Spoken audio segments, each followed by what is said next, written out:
अपनी ही धुन में मगन वॉचमैन आकर दोबारा अपनी जगह पर बैठ गया। थोड़ी देर पहले दीवार के पार हुई हलचल पर वो देखने गया था कि कहीं कोई गड़बड़ तो नहीं, मगर वहां सब ठीक पाकर वापस अपनी जगह आ गया। एक भारी सांस खारिज करके दोबारा नजरें रास्ते पर टिका दी, लेकिन सामने का मंजर देखकर सारे के सारे होश हवा हो गए। रास्ते पर फराज मलक का बेहाल बेतरतीब जख्म ज़दा वजूद जमीन बोस था। मालिक न चाह कर भी वो चीख पड़ा। घबराहट से हाथ पांव फूल गए। समझ नहीं आया आगे बढ़कर फराज को संभाले या फिर पहले अंदर जाकर ये खबर घर वालों को सुनाए। फराज की तरफ बढ़ते कदमों को अचानक उसने घर के अंदरूनी हिस्से की तरफ मोड़ा। पहले ये खबर घर वालों को देनी चाहिए, यही सोचकर वो अंदर भागा था, क्योंकि अगर रुकैया या बाकी किसी को ये पता चलता कि फराज का वजूद काफी देर से यहाँ पड़ा है और वो इतनी देर बाद उन्हें ये खबर सुनाने आया है, तो बाकी सबसे तो फिर भी रियायत की कुछ उम्मीद की जा सकती थी। लेकिन रुकैया बीबी को तो बस एक मौका चाहिए होता है। बीबी जी, मालकन तेज भागने और उम्र ज्यादा होने के बायस मिनट में उसका सांस फूल गया था। क्या हुआ है जो इस तरह बिना इजाजत बेशर्मों की तरह अंदर चला आया? तख्त पर बैठी रुकैया को उसकी ये हरकत एक आंख ना भाई, तभी बिना आओ ताओ उस पर चढ़ दौड़ी। माँ, एक मिनट इसकी बात सुन लें। रानी ने माहौल को ठंडा करने की कोशिश की, क्योंकि उनके वॉचमैन ने ऐसा कभी नहीं किया था और वैसे भी वो इस कदर घबराया था कि एक पल के लिए रानी को तशवीश लाहक हुई, कहीं कुछ अनहोनी तो नहीं हो गई। वो मालकन बाहर बाहर दरवाजे पर फराज साहब। फूले सांस और टूटे फूटे जुमलों से वो सारी कार्रवाई उनके गोश गुजार करने की जद्दोजहद करने लगा। क्या हुआ फराज को? फराज के नाम पर रानी के साथ साथ रुकैया बेगम भी अलर्ट हो गईं।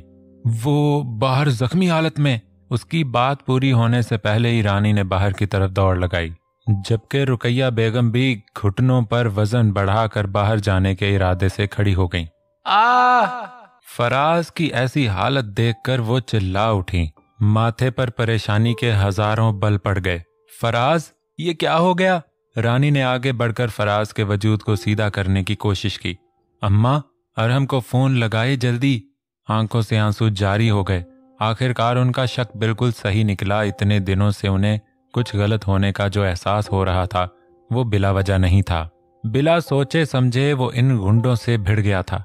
वैसे भी जहां बात मिशी की आती है वहां उसकी सोचने की सलाहियत मफलूज हो जाती थी। उनमें से 3 को तो उसने टेढ़े हाथों ले लिया था, चौथा उसे झगड़ते देखकर कुछ दूर खड़ा था। शायद सोच रहा था जाकर इस इंसान से पंगा ले जिसने अकेले 3 लोगों को संभाल रखा है, या फिर यहीं खड़े होकर तमाशा देखे। मगर उनमें से 5वां फिर भी उसे बाकी तीनों में उलझता देकर गाड़ी की तरफ बढ़ा। लेकिन चौंके चांद गाड़ी के शीशे लॉक करके आया था, इसलिए उसे ज्यादा फिक्र न थी। वो इनकी 2-3 हड्डियां तोड़कर उस एक की फुर्सत से खातिरदारी करने का इरादा रखता था। कहने को तो वो लोग गुंडे मवाली थे, मार धाड़ जिनका पेशा था, मगर चांद चौके बॉक्सर था। जानता था कब कहां कैसे कौन सा वार करना है। कुछ ही मिनट में वो तीनों जमीन पर पड़े कराह रहे थे। उन सबको जमीन पर कराहते देखकर चांद ने कुछ दूरी के फासले पर खड़े उस शख्स को आंखें दिखाईं, मगर बोला कुछ नहीं, क्योंकि उसने अभी तक चांद से हाथापाई करने की संगीन गलती ना की थी। तभी वो उसे वहीं छोड़कर उस आदमी की तरफ बढ़ा जो गाड़ी को चारों तरफ से लॉक देकर शायद शीशा तोड़ने के लिए कुछ ढूंढ रहा था। 2 गहरी सांसें लेकर उसने अपनी सांसों में एतदाल लाने की कोशिश की। शर्ट से अनदेखी गर्द झाड़ी। दोबारा से मजबूत कदम उठाता वो 2 कदमों में उसकी गुद्दी पर गिरफ्त मजबूत कर चुका था। गाड़ी खोलनी है, सर्द लहजे में सवाल किया गया। आहिस्ता आहिस्ता उस आदमी की गर्दन पर बढ़ती गिरफ्त उसे कराहने पर मजबूर कर रही थी। छोड़ दो मुझे, वरना तुम्हें अंदाजा भी नहीं है तुम किससे उलझ रहे हो। सुर्ख चेहरा लिए वो दोनों हाथों से अपनी गर्दन पर लम्हा बलम्हा गिरफ्त बढ़ाते चांद के हाथ को हटाने की कोशिशों में लगा था। और तुम्हें अंदाजा नहीं है कि इस वक्त तुम्हारी गर्दन किसकी गिरफ्त में है। उसने गर्दन पर ही दबाव डालकर उस आदमी का रुख अपनी तरफ मोड़ा और बिना कोई संभलने का मौका दिए एक जोरदार घूंसा उसके जबड़े पर रसीद कर दिया। वो आदमी लड़खड़ा कर 2 कदम दूर हटा। तकलीफ से आंखों में शरारे फूटने लगे। गुस्से की शिद्दत से वापस पलटकर चांद पर वार करना चाहा, मगर इससे पहले ही एक भटकती नजर अपने बाकी साथियों पर पड़ी, जिनमें से 3 जमीन पर लेटे करा रहे थे और एक शायद इस लड़ाई को किसी हिट फिल्म की तरह एंजॉय कर रहा था। अब वो अकेला उस आदमी से कैसे लड़ेगा जिसने उसके बाकी साथियों का बोलती बंद कर दी थी। वो सोच में पड़ गया जब एक जोरदार लात पेट पर पड़ने से वो सीधा सर के बल जमीन पर गिरा। पथरीला रोड होने के बायस रीढ़ की हड्डी पर भी काफी चोट आई। चांद ने घुटने के बल बैठकर उसके जबड़े को मजबूती से जकड़ा। बताओ, तुम्हें किसने भेजा था? वो सख्त लहजे में गर्राया, मगर सामने मौजूद इंसान को जर्रा बराबर फर्क न पड़ा। बता वरना, गिरफ्त मजबूत करके वार्निंग देने के साथ साथ दूसरे हाथ का मजबूत मुक्का बनाकर उसकी आंखों के सामने लहराया। बताता हूँ, रुमान शाह के आदमी हैं हम। उसने बोला था इस लड़की को उठा कर लाना है, बाकी जो भी रास्ते में आए उसे खत्म कर देना। रुमान शाह? ये कौन है और वो मेरी बीवी को क्यों किडनैप करवाना चाहता है? उसके मुंह को छोड़कर चांद ने उसकी गर्दन पर गिरफ्त मजबूत की। वो सब मुझे नहीं मालूम, बस इतना पता है किसी प्रॉपर्टी की वजह से इनको ये लड़की चाहिए। प्रॉपर्टी? इस नए दुश्मन का नाम और दुश्मनी की असल वजह जानकर वो सच में हैरान हुआ। अभी तक तो उसे ये लग रहा था कि मिशी को नुकसान पहुंचाने के लिए इन सब आदमियों को अमल ने भेजा है, लेकिन यहाँ तो कहानी कुछ और ही निकली। सोचों के भंवर में उलझते ही चांद की गिरफ्त इस आदमी की गर्दन पर ढीली पड़ गई और यही मौका उस आदमी को गनीमत लगा। फुर्ती से अपना आप छुड़वाकर वो तेजी से लड़खड़ाता अपनी गाड़ी की तरफ बढ़ा। उसे गाड़ी की तरफ आता देखकर बाकी सब भी कोशिश करके गाड़ी में बैठे। उनमें से जो सही सलामत था उसने ड्राइविंग सीट संभाली और जन से गाड़ी भगा ले गए। चांद ने भी इन सब के पीछे भागने की हमाकत नहीं की थी। फिलवक्त मिशी ठीक थी, उसके लिए यही बहुत था, मगर अब इस नए दुश्मन के बारे में वो पता लगा कर रहेगा। ये वादा वो उसी वक्त खुद से कर चुका था। नूर को रूम में शिफ्ट कर दिया गया था। वैसे तो अरसल के लिए एक एक लम्हा सालों के बराबर हो गया था, मगर मुस्तफ़ा शाह ने सभी को एक नज़र में वहीं खड़े रहने का इशारा कर दिया। कोई नूर से मिलने के लिए कितना भी बेताब क्यों ना हो, मगर वो मुस्तफ़ा शाह जितना बेचैन नहीं हो सकता था। उसके दिल पर क्या गुजर रही थी ये शायद कोई नहीं समझ सकता था। इसीलिए इन सब को बाहर भेजकर वो खुद नूर के पास चला आया। सफेद पट्टियों में जकड़ा वजूद, मुंह पर लगा ऑक्सीजन मास्क, ड्रिप से कतरा कतरा टपकता सफेद महलूल, तकलीफ के बायस चेहरा पीला पड़ गया था। मुस्तफ़ा शाह के दिल को किसी ने मुट्ठी में जकड़ लिया। बिना उसके चेहरे से नजरें हटाए करीब रखी चेयर खिसकाकर वो खुद उस पर विराजमान हो गया। कुछ पल उसके मासूम चेहरे पर नजरें जमी रह गईं। बचपन में भी वो बहुत शरारती थी। दादाजी से लेकर घर के सारे फर्दों को सुबह से शाम तक सताना उसका पसंदीदा मशगला था। उसकी शरारतें ही इस कदर मासूम थीं कि किसी का भी दिल भूले से भी उसे डांटने का नहीं करता था। उसकी शरारतों को ही मद्देनजर रखकर मुस्तफ़ा ने उसका नाम प्यार से चंचल रख दिया था, जो उसे बहुत पसंद आया था। आखिरकार नाम रखने वाला उसका इकलौता सबसे प्यारा भाई था, जो उसे खुद से भी ज्यादा प्यारा था, क्योंकि वो उसकी हर छोटी से बड़ी ख्वाहिश को घर वालों से छुपा कर भी पूरा करता था। इसीलिए वो उसकी एक एक बात उसे सबसे ज्यादा अजीज थी। जिस दिन मुस्तफ़ा ने उसका नाम चंचल रखा, छोटे छोटे पाँव से पूरे शाह मेंशन में भाग भाग कर एक एक के पास जाकर वो अपना नया नाम बता रही थी और इस नाम का मतलब भी पूछ रही थी, जिसके सब ने अलग अलग मतलब बताए। छोटी सी माहम चंचल नाम के असल मफहूम को खोजने में कंफ्यूज होकर रह गई थी। थक कर वापस मुस्तफ़ा के पास आ बैठी। भाई, सब अलग अलग मतलब बता रहे हैं, लेकिन मुझे कुछ भी समझ नहीं आ रहा। माँ बोल रही चंचल मतलब शरारती, बाबा बोल रहे चंचल मतलब नटखट, ग्रैंडपा बोल रहे हैं चंचल मतलब प्यारा सा शरारती बच्चा। अब इसमें सही क्या है मुझे समझ नहीं आ रहा।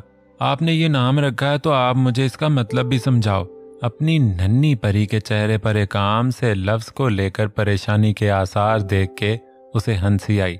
वैसे तो सभी ने इसके मतलब बिल्कुल सही बताए हैं, लेकिन मेरी डिक्शनरी में चंचल मतलब भाई की जान मान शान। वो भरपूर तरीके से मुस्कुराया।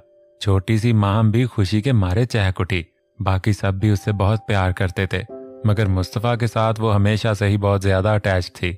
इकलौती बहन के नाते उसने हमेशा ही नूर के लाड सबसे ज्यादा उठाए थे।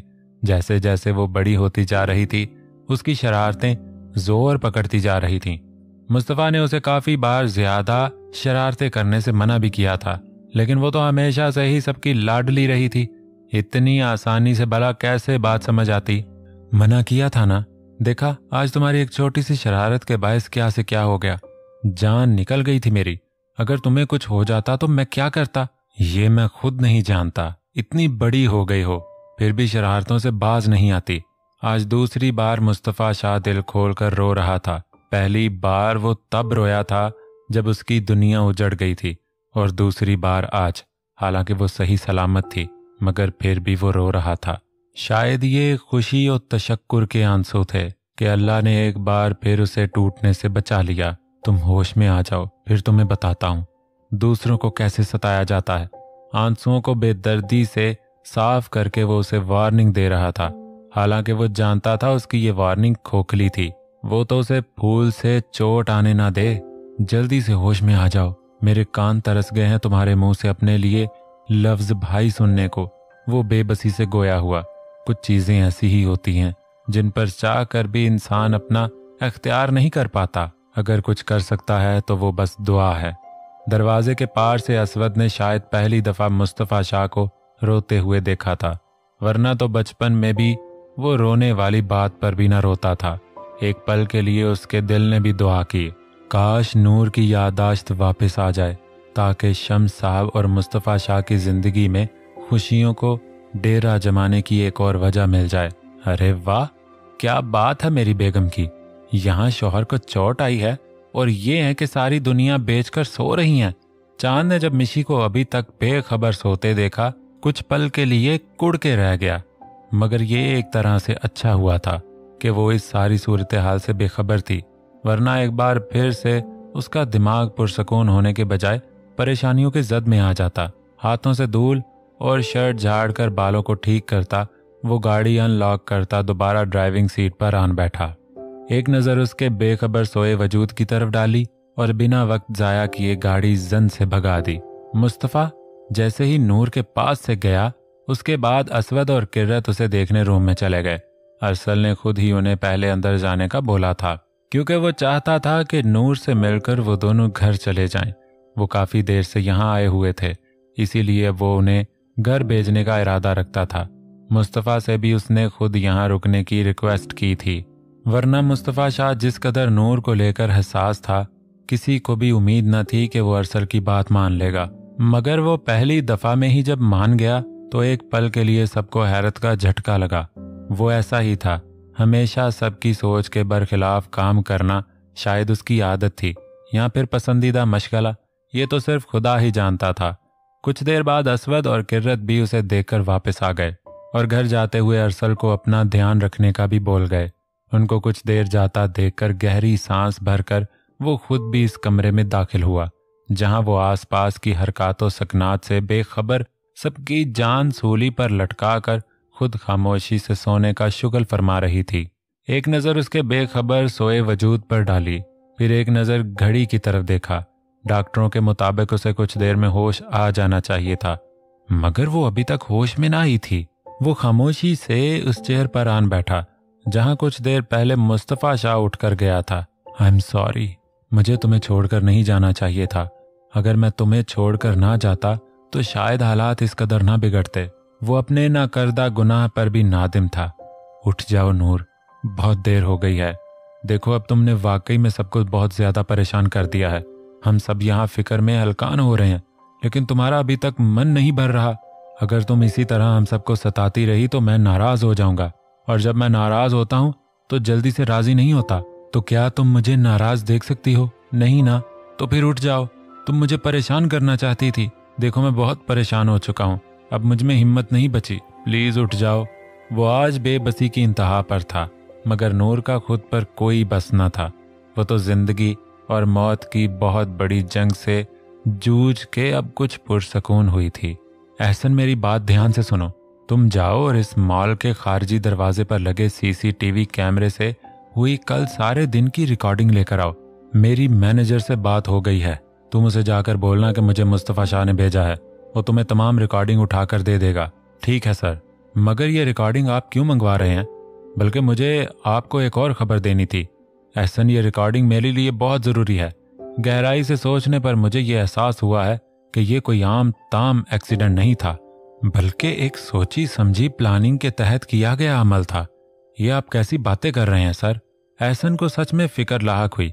मैं बिल्कुल ठीक बोल रहा हूँ एहसन, और मुझे ऐसा लगता है कि मेरा शक गलत नहीं है। पहली बात, अगर ये एक्सीडेंट अचानक होता तो ड्राइवर कम से कम ब्रेक लगाने की कोशिश जरूर करता, लेकिन यहाँ तो जिस तेजी से नूर का एक्सीडेंट किया गया है, ऐसा लगता है गाड़ी वाले ने स्पीड कम करने के बजाय फुल कर ली थी। दूसरी बात, अगर ये एक्सीडेंट किसी आम आदमी ने किया होता तो वो घबरा जाता कि कहीं उसके हाथों किसी की जान न चली गई हो, उस पर कोई केस ना हो जाए। वो बाहर निकलता और मदद करने की कोशिश भी करता, लेकिन यहाँ तो उस इंसान का नामो निशान तक नहीं मिला जिसने ये कारनामा सरअंजाम दिया। हाँ सर, बात तो आपकी बिल्कुल दुरुस्त है। मैं अभी जाकर वो रिकॉर्डिंग लाता हूँ ताकि हमें कुछ पता चल सके ये सब किसने और क्यों कर किया है। बाकी सब भूलकर वो वाकई में तेजी से गाड़ी उसी मॉल की तरफ भगाने लगा। ब्लूटूथ अभी भी कान में अड़सी हुई थी, जिसके जरिए वो मुस्तफा शाह से अभी भी राब्ते में था। सर, आपको किसी पर शक है? एहसन के सवाल पर वो एक पल के लिए सोच में पड़ गया। शक तो मुझे रोमान पर है, लेकिन ये समझ नहीं आ रहा कि उसे नूर के बारे में कैसे मालूम हुआ। जहां तक हमारी इन्फॉर्मेशन है, उसके मुताबिक उसे नूर के बारे में कुछ नहीं मालूम। मुस्तफा शाह के लिए ये बात सच में उलझन का बायस बन रही थी। आप फिक्र न करें सर, जैसे ही हमें ये रिकॉर्डिंग मिलेगी इससे सब क्लियर हो जाएगा। वो उसे तसल्ली देता गाड़ी की स्पीड और बढ़ाने लगा। अच्छा तुम बताओ, तुम्हें कौन सी खबर देनी थी? आखिरकार मुस्तफा शाह को याद आया, कुछ देर पहले वो कोई इन्फॉर्मेशन देने की बात कर रहा था। हाँ सर, हमारे आदमी ने बताया कि रोमान शाह ने मिशी को किडनैप करने के लिए कुछ गुंडे भेजे थे, लेकिन खुशकिस्मती से उसके साथ चांद था जिसने इन सबको मार भगाया। हो सकता है चांद को रोमान शाह या फिर अनवर के बारे में कुछ मालूम हो गया हो। उसने अपने दिमाग में पिनपता शक जाहिर किया तो मुस्तफा शाह ने भी गहरी सांस खारिज की। रोमान और उसका बाप हमेशा से ही पावरफुल बनना चाहते हैं। शायद अब मिशी के नाम सिद्दीक ने सारी जायदाद कर दी है, इसी वजह से वो अब मिशी के पीछे लग गया है। लेकिन तुम्हें मिशी की फिक्र करने की जरूरत नहीं है। उसके साथ अब चांद है, वो उसकी ढाल है और उसकी मोहब्बत मिशी पर आने वाली हर मुसीबत के सामने दीवार बन जाएगी। वैसे भी एक तरह से अच्छा हुआ जो चांद की मौजूदगी में मिशी पर हमला हुआ। अब वो चौकन्ना हो जाएगा और मिशी की हिफाजत का जिम्मा खुद ले लेगा। लेकिन अब हमें ये सारी झंझट जल्द खत्म करना होगी। इस सब की वजह से मेरी और नूर की शादीशुदा जिंदगी खराब हो रही है। एहसन को मुस्तफा शाह के लहजे में थकन साफ महसूस हो रही थी। ठीक है सर। अच्छा सर, दादाजी का मुझे काफी बार फोन आ गया है। आप अगर जाकर उसे तसल्ली दे देंगे तो वो कुछ पुरसकून हो जाएंगे। नूर को लेकर वो भी काफी हद तक परेशान है। मैं उन्हीं के पास जा रहा हूँ। कॉल डिस्कनेक्ट करके वो खुद गाड़ी की तरफ बढ़ा, जहां रूप उसका पिछले 10 मिनट से इंतजार कर रही थी। वो बस घर के करीब ही थे जब चांद के मोबाइल पर असवद का फोन आया। सोचा था कि घर जाकर अटेंड कर लेगा, मगर जब मुसलसल कॉल पर कॉल आने लगी तो उसे गाड़ी एक तरफ रोककर कॉल अटेंड करना पड़ी। जी चाचू, अस्सलाम वालेकुम। कॉल मिलते ही मुअद्दब अंदाज में सलाम किया गया। वालेकुम अस्सलाम। कॉल क्यों नहीं उठा रहे थे? कॉल कनेक्ट होते ही असवद ने सख्ती से पूछताछ करना शुरू कर दी। सॉरी चाचू, वो मैं घर से बस 2 मिनट की दूरी पर था, इसी वजह से कॉल नहीं उठाई। सोचा था कि घर पहुंचकर फुर्सत से बात कर लूंगा। मुसलसल बातचीत की आवाज पर मिशी की भी आंख खुल गई। पहले तो खुद के इस तरह बेखबरी से सोने पर उसने खुद को मलामत किया, लेकिन फिर जब एहसास हुआ कि चांद किसी और से नहीं बल्कि असवद बाबा से बात कर रहा है तो एकदम सारी हंसी अलर्ट हो गई। शायद अब कोई अच्छी खबर सुनने को मिले। उसके कंधे पर हाथ रखकर चांद को अपनी तरफ मतवज्जे किया और इशारे से सूरत हाल जानने की कोशिश की, जिस पर चांद ने हाथ के इशारे से उसे 1 मिनट सब्र करने का कहा और फिर कुछ सेकंडों में ही फारिग होकर उसने मोबाइल मिशी की तरफ बढ़ाया, जिसे फौरन से पहले थाम कर उसने कान से लगाया। हेलो बाबा। हाँ मिशी बेटा, अपनी माँ से बात करो। असवद ने उसकी आवाज़ सुनते ही फ़ोन किरत को थमाया। मिशी बेटा, कैसी तबीयत है अब? किरत ने पहले उसका हाल अहवाल जानना ज़रूरी समझा। मम्मा मैं बिल्कुल ठीक हूँ, आप बताएं नूर ठीक है? डॉक्टर्स ने क्या बोला है? वो अब खतरे से बाहर है ना? मारे बेचैनी के वो एक ही सांस सारे एक सवाल कर गई। किरत को इसका फिक्रमंद अंदाज देखकर हंसी आई। अरे अरे बेटा, आराम से, इतना फिक्र करने की जरूरत नहीं है। अब अल्लाह के फजल व करम से सब कुछ नॉर्मल है। डॉक्टर्स ने बोला है अब नूर खतरे से बाहर है, कुछ देर में उसे होश भी आ जाएगा। तुम्हारे अरसल भाई नूर के पास ही रुके हैं। अब तुम बेफिक्र होकर दवा लेना और खूब आराम करके फ्रेश हो जाना। किरत की दी गई खुशखबरी उसे अंदर तक सरशार कर गई। एक सुकून का सांस लेकर उसने दिल ही दिल में खुदा का लाख शुक्र अदा किया। चंद जरूरी बातों के बाद कॉल डिस्कनेक्ट हुई तो उसने चांद को मोबाइल वापस पकड़ाकर वो दोबारा पुरसकून होकर सीट की पुश से सर टिका लिया। खुदारा अब मत सो जाना, घर करीब ही है, बेडरूम में जाकर सो लेना। उसे दोबारा इसी हालत में आता देखकर वो तप उठा। इस सारे सफर में मिशी पहली बार उसका तपातपी अंदाज महसूस करके मुस्कुराई और सीधी होकर बैठ गई। नींद से खुमार आलूद नजर चांद की तरफ देखा, लेकिन चांद के चेहरे पर होंठ से कुछ फासले पर नील देखकर सारी नींद उड़न छू हो गई। दूसरी नजर हाथ पर पड़ी तो वहां भी हाथ की पुश्त पर जख्म देखकर वो बौखला गई। ये सब कैसे हुआ? अभी थोड़ी देर पहले तो ये जख्म नहीं थे। वो पूरी तरह से उसकी तरफ मतवज्जा हुई। सौतेली बीवी को तो मेरी कोई परवाह नहीं है, इसीलिए मेरी सगी बीवी किस करके गई थी, तभी ये हसीन सौगात नसीब में आई है। उसकी इतनी बेखबरी पर वो चिढ़ गया। क्या मतलब? आप ठीक से बताएं ना, क्या हुआ है? हालात की संगीनी से वो अभी तक अनजान ही थी। तुम्हें क्या परवाह मेरी, तुम सोती रहो, गधे घोड़े बेचकर, वो मसनूई खफगी से बोला। गाड़ी को ब्रेक लग चुकी थी, मतलब घर आ गया था। बिना उसकी बात का कोई जवाब दिए वो बाहर निकलकर घर के अंदर दाखिल हुआ। मिशी भी तेजी से उसके ताकुब में चल दी, मगर वो लंबे लंबे डग भरता उससे पहले ड्राइंग रूम में दाखिल हो चुका था। इन दोनों को आते देखकर चंबेली और सलीम तेजी से उनकी तरफ बढ़े। क्या हुआ चांद, अब नूर कैसी है? ये सारे सवाल चंबेली के थे, जिसे नूर की हकीकत में फिक्र हो रही थी, जबकि सलीम की नजरें भी यही सवाल दोहरा रही थी। माँ, अब सब कुछ ठीक है। नूर का अचानक एक्सीडेंट हो गया था, लेकिन अब वो खतरे से बाहर है। आप फिक्र ना करें, अगर कुछ खाने को है तो प्लीज ला दें। इस सारी सूरत हाल में उसने एक बार भी अपने पीछे खड़ी हैरान परेशान सी मिशी की तरफ नहीं देखा था। चंबेली, तुम दोनों बच्चों के लिए कुछ खाने को लेकर आओ। और तुम बताओ, ये चोट कैसे लगी? सलीम ने बगौर उसके मुंह वाली चोट को देखा। कुछ नहीं डैड, बस कुछ लोग लड़ रहे थे, मैं उनमें सुलह करवाने गया था, लेकिन उनमें से बदले में एक ने मुझे ही जड़ दिया। बाद में उसने माफी भी मांग ली थी, बस वहीं से आपके लाल का मुंह नीला हो गया है। चांद ने सीरियस बात को मजाक का रुख दिया, जबकि मिशी को और ज्यादा हैरत हुई। इतना सब हो गया और वो बेहोशों की तरह दुनिया और माफिया से गाफिल नींद के मजे लूट रही थी। ठीक है, बर्फ और दवा वगैरह लगाओ इस पर, वो नसीहत करते वहीं सोफे पर बड़ा जमान हो गए, जबकि चांद ने अपने कमरे की तरफ कदम बढ़ाए। मिशी भी सलीम को सलाम करती चांद के पीछे ही चल दी, जबकि सलीम अभी तक सोच में डूबा था कि क्या सच में उनका बेटा इतना शरीफ है कि किसी से यूं ही मार खाकर अपना मुंह सुजा कर आ गया। रुमान, मुझे तुमसे बात करनी है। वो एक बार फिर रुमान के फ्लैट में मौजूद थी। ओ प्लीज लीजा, मुझे तुम्हारा मुस्तफा शाह नामा नहीं सुनना, मेरा दिमाग खराब होता है। अगर तुम अपने मसनूई प्यार के रोने रोने में पास आई हो तो यहाँ से दफा हो जाओ। आज मेरा मूड पहले ही खराब है, ये ना हो मैं कुछ ऐसा कर जाऊं जो तुम्हें पसंद ना आए। उसका मूड खराब ना था, रूप की तस्वीर देखकर वो बहुत खुश था। ऐसा हुस्न कभी कभी देखने को मिलता है, लेकिन अगर लीजा यहाँ रहकर उसका दिमाग खाती रही तो जरूर उसका मूड खराब हो जाना था। इसलिए वो सख्त लहजे में उसे यहाँ से भगा देना चाहता था। नहीं रोमान, आज मैं नहीं जाऊंगी, मुझे आज मुस्तफा शाह के बारे में ही बात करनी है, मगर कुछ अलग तरीके से। उसके अंदाज में आज कहीं भी कोई लचक न थी, बल्कि रोमान को तो बात वहीं कुछ गड़बड़ लगी थी, जहां उसने मुस्तफा के नाम के आगे बेबी की जगह शाह लगा दिया था। ऐसा क्या हो गया जो आज उस फरंगन का प्यार कहीं नजर नहीं आ रहा? क्या हुआ है? वो अब पूरी तरह से लीजा की तरफ मुतवज्जे हुआ। मुझे बदला चाहिए। जिस तरह से वो उस लड़की के साथ इस कदर करीब बैठकर मुस्कुरा रहा था, उसकी आंखों में उस लड़की के लिए वही मोहब्बत, वही दीवानगी थी जो मैं अपने लिए देखना चाहती थी। लेकिन मुस्तफा शाह ने मेरी मोहब्बत का जवाब कभी मोहब्बत से नहीं दिया, बल्कि मेरी दुश्मन को मेरा हक दे दिया। अब मैं मुस्तफा शाह को नहीं पाना चाहती, मैं उस लड़की को रोते बिलखते हुए देखना चाहती हूँ, क्योंकि मैंने उन प्यार के पंछियों की आंखों में एक दूसरे के लिए मोहब्बत देखी है। मुझे अब मुस्तफा शाह की मौत चाहिए। अगर वो किसी और लड़की का होता तो शायद मैं उस लड़की को रास्ते से हटाकर मुस्तफा शाह को अपना बना लेती, लेकिन वो उस लड़की का हो गया जिससे शायद मैं दुनिया में सबसे ज्यादा नफरत करती हूँ। और वैसे भी जो मेरा नहीं हो पाता उसे मेरे दुश्मन का हो जाने का भी कोई हक नहीं।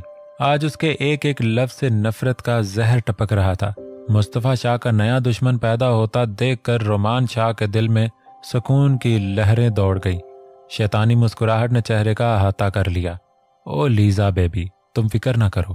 तुम्हें क्या चाहिए? मुस्तफ़ा शाह की मौत? बस इतनी सी बात। अरे हम दोनों कितने अरसे से दोस्त हैं, और अगर एक दोस्त दूसरे दोस्त के काम नहीं आएगा तो फिर कौन आएगा? अपना मुफाद निकलता देकर रोमान शाह का सख्त लहजा पल में शेरनी टपकाने लगा। मुझे मौत चाहिए मुस्तफ़ा शाह की। वो मरेगा तो उस लड़की की आंखों में आंसू आएंगे और फिर मेरे तड़पते दिल को सुकून आएगा। मैंने बहुत सर्च की है, इन मशरकी लड़कियों के बारे में सुना है। एक बार अगर किसी को पूरे दिल की गहराइयों से अपना मान ले तो फिर किसी दूसरे की तरफ पलट कर नहीं देखती। जरूर इस दिन घूंघट में जो बैठी थी वो कोई और नहीं बल्कि यही थी। इसी से मुस्तफ़ा शाह ने शादी की है, इस बात का मुझे पक्का यकीन है, क्योंकि इतने अरसे में मैंने मुस्तफ़ा शाह को इतना तो जान लिया है। वो बिना किसी गहरे रिश्ते के किसी लड़की की तरफ नहीं देखता। पाकिस्तान में जो लड़की शादी के शुरुआती दिनों में ही बेवा हो जाए फिर उसे ये समाज ही जिंदा रहने नहीं देता। मजा आएगा उसे पल पल तड़पते देखकर। जब उसे एक एक सांस बोझ लगने लगेगा तब कहीं जाकर मेरे दिल को सुकून मिलेगा। वो जहरीले अंदाज में मुसलसल एक ही जगह नजरें जमाए दांत पीस पीस कर एक एक लफ्ज अदा कर रही थी, जैसे रूप इस वक्त उसके सामने मौजूद हो। जबकि उसकी लम्हा बलम्हा बढ़ती नफरत देखकर रोमान शाह का दिमाग एक नई तरकीब सोच रहा था। वो कमरे में दाखिल हुआ तो वो भी तेजी से उसके पीछे पीछे रूम में दाखिल हुई। चांद, आपको किसने मारा? मैं सो गई थी, मुझे पता ही नहीं चला ये सब कब और कैसे हुआ। वो अपनी गफलत पर नादिम थी। हाँ, अभी फिक्र दिखा रही हो। उस वक्त तो घोड़े बेचकर सो रही थी। वो उसकी तरफ पीठ किए बज़ाहिर संजीदा था, लेकिन हकीकतन मुस्कुरा रहा था। ओए मैनेजर, मुझसे ऐसे बात मत करो, मुझे आदत नहीं है। वो रूहान सी हुई। तो फिर कैसे बात करूं? लहजे में और ज्यादा संजीदगी भरकर सवाल किया गया। बोल रही हूं ना, ज्यादा थक गई थी, इसी वजह से नींद की झपकी आ गई। मगर तुम बात को समझ ही नहीं रहे। वो मुंह बसोर गई। अब इतनी दूर से समझाओगी तो कैसे समझ आएगा? अब की बार जज्बात की तपश से पुरंदाज मिशी का दिल धड़क गया। ओह अच्छा, तो इसीलिए इतने नखरे दिखाए जा रहे हैं। अब मिशी को उसका ये अजीब अंदाज साफ साफ समझ आ गया था। हाँ, और तुम हो के कुछ समझ ही नहीं रही। उसका खफा खफा अंदाज मिशी को मुस्कुराने पर मजबूर कर गया। मैं डर गई थी, मुझे लगा तुम नाराज हो गए। उसने संजीदगी से साफ गोई का मुजाहरा किया तो चांद ने 2 कदमों में ही दोनों के दरमियानी फासले को अबूर किया। एक तो तुम डरने बहुत लगी हो, बजाय लड़ने झगड़ने के डल हो गई हो। याद है जब मैं मैनेजर था तो तुम मेरी किस कदर इज्जत अफजाई करती थी। मेरी सीधी बात पर उल्टा जवाब। मैं अगर मशरिक का सोचता तो तुम मगरिब की बात करती थी। मेरी सारी बातों को रद्द करके अपनी बात मनवाने का तुम्हारा दबंग अंदाज मुझे पसंद है। मुझे पसंद था जब तुम खुद को सबसे ऊपर रखकर एक एटीट्यूड रखकर मुझसे बात करती हो। माना हमारी शादी अजीब हालात में हुई। ये भी ठीक है कि हमारी शादी के बाद भी कुछ परेशानियां हमारी जिंदगी में आई हैं, लेकिन अब तो सब धीरे धीरे ठीक होता जा रहा है। तुम भी ठीक हो जाओ। मुझे तुम्हारे साथ नोक झोंक वाली जिंदगी जीनी है। ओह अच्छा जी, वो जज्ब के आलम में बोल रहा था जब मिशी ने उसकी बात को दरमियान में ही काटा। तुम्हें बहुत मजा आता था मेरा एटीट्यूड देखकर। 100 टके के मैनेजर। वो मुस्कुरा कर उसके करीब हुई, दोनों हाथ उसके मजबूत कंधों पर टिकाए। ओहो 100 टके का मैनेजर। वो मानी खेज मुस्कुराया। ज्यादा खुश होने की जरूरत नहीं। जब शौहर नहीं थे तो 2 टके के थे, और अभी शौहर हो गए हो तो 100 टके के भी हो गए हो।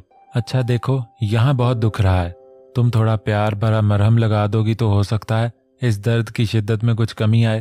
ओह हाँ, 1 मिनट, मैं फर्स्ट एड बॉक्स लाती हूँ। उसने सर पर हाथ मारा, जबकि चांद की मानी खेज बात उसके सर के ऊपर से चली गई थी। उफ, मैं वो बात नहीं कर रहा, मैं वो बात कर रहा हूँ जो तुम समझ नहीं रही। वो झुंझला उठा। मैं खूब समझ रही हूँ आपको कौन सी हरी हरी सूझ रही हैं। फिल वक्त आप खामोशी से शावर लें, फिर खाना खाएं, दवा लगवाएं और आराम करें। मुझे भी कुछ देर आराम करने दें।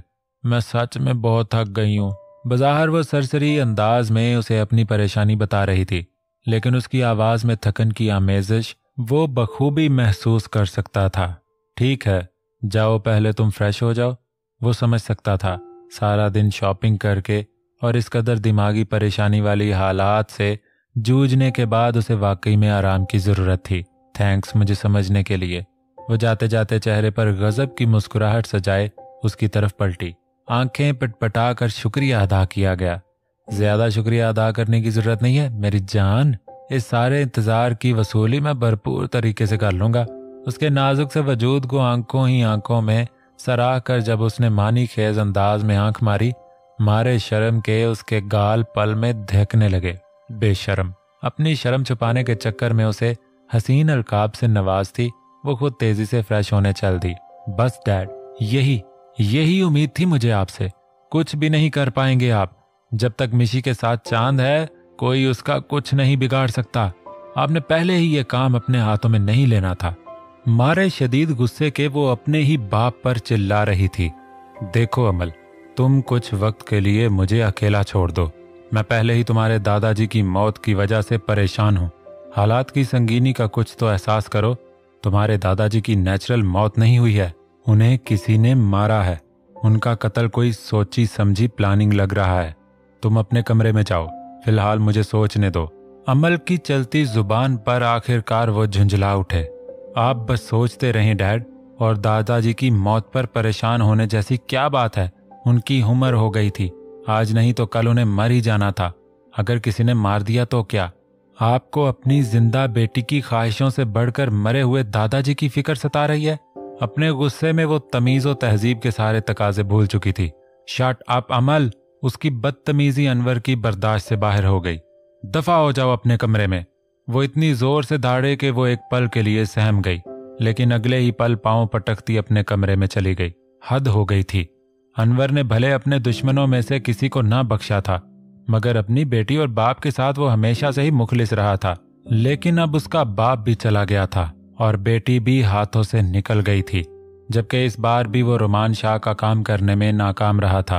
अब उसकी खुद की जान पर खतरा भी बहुत बढ़ गया था। ऊपर से उसकी अपनी बेटी कुछ सुनने समझने को तैयार न थी। ऐसा लग रहा था जैसे उसके बुरे कामों का अंजाम बहुत जल्द उसके सामने आने वाला हो। ये सब क्या हो गया? अरहम, तुम तो कह रहे थे कि तुम्हारी बात हुई थी अपने डैड से, फिर ये सब क्या है? ये सब उनके साथ किसने किया?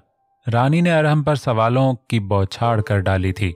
माँ माँ माँ, आप रिलैक्स हो जाओ। सच कहूं तो मुझे इस बारे में कोई इल्म नहीं। एक बार बाबा को होश आ जाए, इसके बाद सब साफ हो जाएगा। ये सब किसने और क्यों कर किया है? वो बेबसी से गोया हुआ।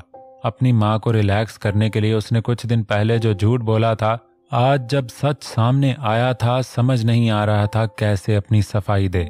इसीलिए बात को टाल देना ही ठीक समझा। अरे मैं तो पहले ही बोल रही थी, जरूर कुछ गड़बड़ है, कुछ तो गलत हो रहा है। लेकिन तुम माँ बेटा तो खुद को बहुत ज़हीन समझते हो, मेरी किसी बात को खातर नहीं लाए। अब देख लो अपनी गफलत का अंजाम।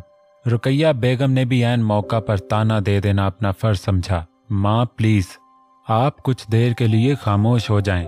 क्यों हमेशा जख्मों पर नमक छिड़कने का काम सरंजाम देने के लिए हमेशा तैयार रहती हैं? रानी ने उकताकर अपनी माँ के सामने हाथ जोड़े। डॉक्टर जैसे ही कमरे से बाहर आया, अरहम तेजी से उनकी तरफ लपका। डॉक्टर, मेरे बाबा अब वो ठीक हैं? होश भी आ गया। डॉक्टर की दी गई खुशखबरी पर सबने सुख का सांस लिया। उन्हें बहुत ज्यादा कमजोरी आ गई है। ऐसा लगता है उन्होंने काफी दिनों से कुछ खाया पिया नहीं है। आप इनको कोई सूप वगैरह पिला दें। हो सके तो फिलहाल पालक का सूप पिलाएं और ज्यादातर फ्रूट्स और फ्रेश जूस दें। और ये मैंने कुछ दवाइयाँ लिख दी हैं, रेगुलरली इन्हें दें। इंशाल्लाह ये एक हफ्ते में ठीक हो जाएंगे। प्रोफेशनली लहजे में चंद जरूरी बातें बताकर डॉक्टर बाहर जाने लगा। उसके साथ अरहम भी उसे दरवाजे तक छोड़ने के लिए गया। रानी तेजी से कमरे में दाखिल हुई, जहां फराज नकाहत ज़दा वजूद लिए बेबस बेड पर लेटा था। रुकैया बेगम भी रानी के पीछे पीछे कमरे में दाखिल हुई। ये सब कैसे हुआ फराज? आपने हमें एक फोन तक नहीं किया। हम सब ने आपको बहुत ढूंढा और हमने तो दिन रात एक कर दी थी, लेकिन आपने जाते वक्त भी नहीं बताया कि आप कहाँ जा रहे हैं। और हम भी डॉक्टर को बाहर तक छोड़कर उसी कमरे में आ गया था। अगर आप बता कर जाया करते तो शायद हम सब आपकी इस हालत से बेखबर ना होते। ना चाहकर भी रानी के मुंह से शिकवा फिसल गया। फराज ने हसरत भरी नजरों से अपने लिए फिक्रमंद बीवी और बेटे की तरफ देखा। सास ने भी उसे कभी बेटे से कम नहीं जाना था। अकेले काल कोठड़ी में रहकर उसे एहसास हुआ था कि फैमिली क्या होती है, फैमिली का सुख क्या होता है। घर आते ही उसका दिमाग हर परेशानी से बरियुस जमा हो जाता था। इस कैद में उसे अरहम की शरारतें और नए नए कारनामे याद आए थे। नूर का बाबा बाबा बोलना, उसके आगे पीछे घूमना भी उसे याद आया। खुशी की हर वजह थी उसके पास, मगर उसे आज तक इन सब बातों का बिल्कुल भी एहसास नहीं था। कहते हैं कि जो होता है अच्छे के लिए ही होता है। अनवर की जिंदगी में भी ये कठिन मोड़ उसे अपनी छोटी सी मगर हसीन दुनिया का एहसास दिला गया था। कमजोरी और दर्द के बावजूद शायद वो पहली बार सबको एक साथ देखकर खुल के मुस्कुराया। मैं ठीक हूँ, फिक्र करने की जरूरत नहीं है। वो दिल खोल कर मुस्कुराया तो वो सब भी एक साथ मुस्कुराए। उसकी एक मुस्कुराहट सबके दिलों को पुरसकून कर गई। कुछ निकाब पोश, असलहा, चीखो पुकार, खून खराबा, किसी का खून से कपकपाता हाथ, बिल्कुल उस जैसी हमशक्ल लड़की, आहो पुकार, चीखें, फरियादें, आग की तपश। उसी बीच उसे अपने पेट में कुछ तेज धार घोंपता महसूस हुआ। एक दिल खराश चीख उसके लबों से बरामद हुई, माँ। एक झटके से उसकी आंख खुली तो सारा मंजर तब्दील हो चुका था। पट्टियों में जकड़ा वजूद, दर्द की शिद्दत से टेसें मारता बदन, तकलीफ के मारे वो रो पड़ी। उसकी चीख पर अरसल भी लपक कर उसकी तरफ बढ़ा। पहले तो खुशी की लहर पूरे बदन में सनसना गई। वो होश में आ गई है। फिर याद आया अभी अभी उसने एक दिल खराश चीख मारी है। जरूर वो किसी तकलीफ में है। क्या हुआ नूर, ज्यादा दर्द हो रहा है? कोई अनजान चेहरा अचानक उसके ऊपर आन झुका। आंखों में अजनबियत लिए उसने खुद के करीब खड़े उस इंसान की तरफ देखा। कौन था ये इंसान और इसे नूर क्यों बुला रहा था? मगर उसकी नजरों में अजनबियत अरसल ने भांप ली थी। दिल ने शिद्दत से कुछ गलत होने का एहसास दिलाया। भाई, मगर उसके मुंह से सिर्फ एक ही लफ्ज अदा हुआ, मुस्तफ़ा भाई। मेरा भाई कहाँ है? हर तरफ हरासा हिरनी की तरह देखते हुए वो उसे भी शक भरी नजरों से देखने लगी। वो भी आ जाएंगे, मगर इस वक्त तुम रिलैक्स हो जाओ, ज्यादा परेशानी तुम्हारे लिए ठीक नहीं है। वो उसे पुरसकून रहने की हिदायत दे रहा था, लेकिन वो उसकी हिदायत को भी खौफजदा होकर सुन रही थी। मुझे मेरा भाई चाहिए, भाई को बुलाओ, मुस्तफ़ा भाई। इस बीमारी में भी वो हल्के बल चिल्लाई तो अरसल के रहे सहे औसान भी खता हो गए। हाँ, मैं बुलाता हूँ तुम्हारे भाई को। ऐसी हालत में वो बमुश्किल ही बोल पाया। कदम मन मन भर के हो गए थे। ये तो समझ गया था कि उसकी याददाश्त आ गई है, लेकिन क्या अब वो उसे भूल गई है? ये एक ऐसा सवाल था जो सेकंडों में उसके दिमाग को झुंझला गया था। बाहर निकलकर एक बोझल सांस खारिज किया।